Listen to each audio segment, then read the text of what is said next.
President Muhammadu Buhari met for the first time with the 21 Chibok schoolgirls recently released by the militants. He vowed that no efforts will be spared to bring the rest of the girls still missing home. We shall redouble efforts to ensure that we fulfill our pledge of bringing the remaining girls back home. Already, the credible first step has been taken, and government will sustain the effort until all the remaining girls return safely. Nearly 300 girls were taken from the school in 2014 in Chibok in northeastern Borno State. Dozens escaped early on, and another was found in May. Last week marked the first negotiated release of any of the schoolgirls. Aside from rescuing them, we are assuming the responsibility to their personal, educational, and professional goals and ambitions in life.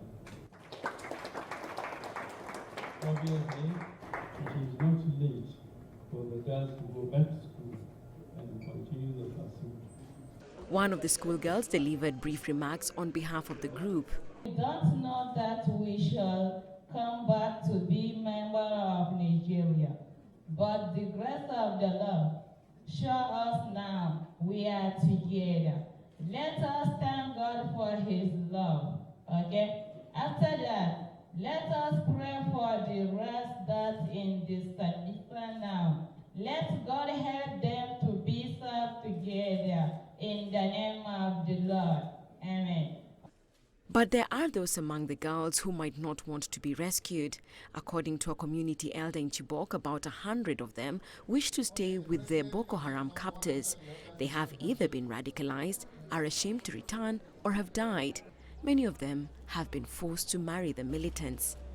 Susan Mwongeli, CCTV. Now let's get some perspective on this developing story. And Silas Krinya, a specialist in trauma and radicalization, is joining me here in studio. Silas, thank you. 21 Chibok girls have been released so far, but some of the girls now want to remain with their captors despite the trauma they have been going through. How do we explain this?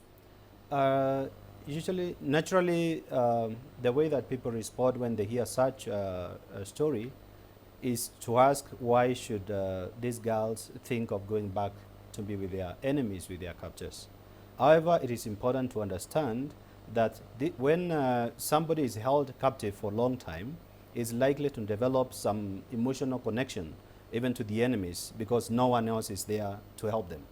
And therefore, these girls probably they have connected with their enemies, and some of them have gotten married, and some of them are carrying their babies, and therefore they feel like that's the right place for them to be. Also, they may feel it is difficult for them to readjust back to the society because they have been away for too long, and therefore they feel like they cannot live the life that they were living before. Others are experiencing existential crises or issues, and therefore they don't know how to go on with their lives.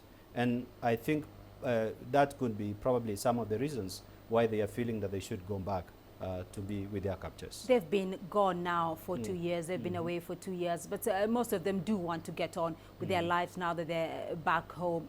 How do they make up for lost time? It is important then, therefore, for them at this point, what is required for them is the most basic things. For example, food, shelter, security. That's what they need for now. However, after that, they need to be reunited with their families so that they can go back, eat their mother's food, see their siblings.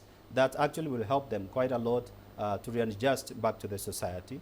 And therefore, if there are those among them who are in school, of course, all of them are in school, then they need to be facilitated for them to go back to the school so that they can continue to pursue their career, their education, so that they feel that they are fulfilled in their lives. What is the most important thing that needs to be done now for the girls, the ones that have at least been returned back home? For now, is assure them security, assure them there is a safe ground for them, and then readjust them to their families. And then after that, they need assessment, psychological assessment, whereby they can be assessed to know the extent of the trauma they have been through, how much has it affected them. And they need actually to connect them with maybe mental health psychologists or people who are professionals in issues to do with the trauma, so that they can assess them and find a way of helping them. Because people adjust differently when they go through a traumatic experience. There are those who probably have coped in their own way. There are those probably they were forced to change to Islam religion for them to survive.